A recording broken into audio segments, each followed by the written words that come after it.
నమస్తే, welcome to Andhraprabha. This is Tejaswi. YCP పాలనలో రాష్ట్రంలోని నలుమూలల నుంచి కాకినాడకు రేషన్ బియ్యం మాఫియా ఓ గ్రీన్ ఛానల్లో నడిచింది. ఆపేవారు, అడ్డుకునేవారు లేకపోవడంతో పేదలకు చెందాల్సిన రేషన్ బియ్యం మాఫియా అదుపు లేకుండా రెచ్చిపోయింది. ఓ ప్రణాళిక ప్రకారం చట్టాలను అడ్డు పెట్టుకుని మరీ బియ్యం మింగేయడానికి తెగబడ్డారు. దీనికి కొందరు అధికారులు అప్పట్లో సహకరించారు. పేదల బియ్యం ద్వారంపూడి కుటుంబానికి అయాచిత లబ్ధిని అందించాయి.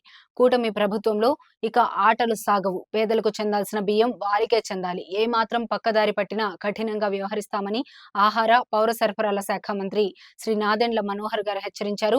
పౌర సరఫరాల శాఖపై ఆయన కాకినాడ కలెక్టరేట్లో శుక్రవారం సమీక్ష నిర్వహించారు.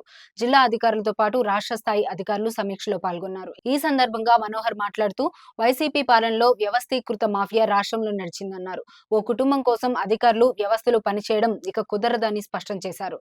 రాష్ట్రంలో ఇప్పటి వరకు 251 మండల స్టాక్ పాయింట్లలో పౌర సరఫరాల శాఖ అధికారులు తనిఖీలు చేస్తే 180 చోట్ల తేడాలు గుర్తించారన్నారు. స్టాక్ పాయింట్లలో తేడాలు భారీగా ఉన్నాయని అర్థమవుతోందని ఈ సందర్భంగా నాదెండ్ల అన్నారు. తూకాల్లో తేడా వస్తున్నా ఆహార పదార్థాలు ఎక్కడికి వెళ్తున్నాయన్న అధికారుల్ని ప్రశ్నించారు. ఎలా వెళ్తున్నాయనేది కూడా తేల్చుతామన్నారు. సివిల్ సప్లైస్ ద్వారా 33,600 కోట్ల అప్పు వైసీపీ పాలనలో జరిగిన అరాచకం, అప్పుల గురించి అధికారులు వివరిస్తుంటే విస్తుపోవడం తమ వంతు అవుతోందన్నారు. కేవలం సివిల్ సప్లైస్ కార్పొరేషన్ అడ్డు పెట్టుకుని వైసీపీ ప్రభుత్వం అడ్డగోలుగా 33,600 కోట్లను అప్పు చేసిందని నాదెండ్ల వెల్లడించారు. ఇది సాధారణ విషయం కాదని, తెచ్చిన అప్పుతో రైతులకు మేలు చేశారా అంటే అదీ లేదని వైసీపీపై నిప్పులు చెరిగారు నాదెండ్ల.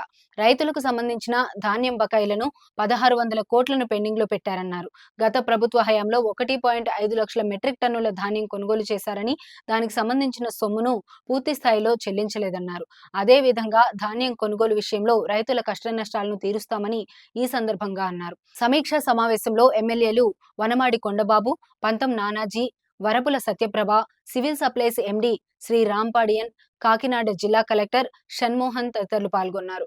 కాకినాడ కలెక్టరేట్ లో సమీక్ష అనంతరం మనోహర్ క్షేత్రస్థాయిలో పౌర సరఫరాల శాఖ గోదాములను పరిశీలించారు. కాకినాడ పోర్టు గోదాములను, అక్కడి స్టాక్ వివరాలను ఆయన క్షుణ్ణంగా తనిఖీ చేశారు.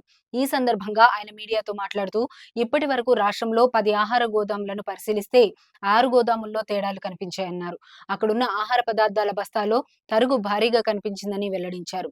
ఖచ్చితంగా బాధ్యులపై 6A లీగల్ మెట్రాలజీ చట్టం ప్రకారం కేసులు నమోదు చేయడంతో పాటు అవసరమైతే పోలీస్ కేసులు నమోదు చేస్తామన్నారు నాదెండ్ల.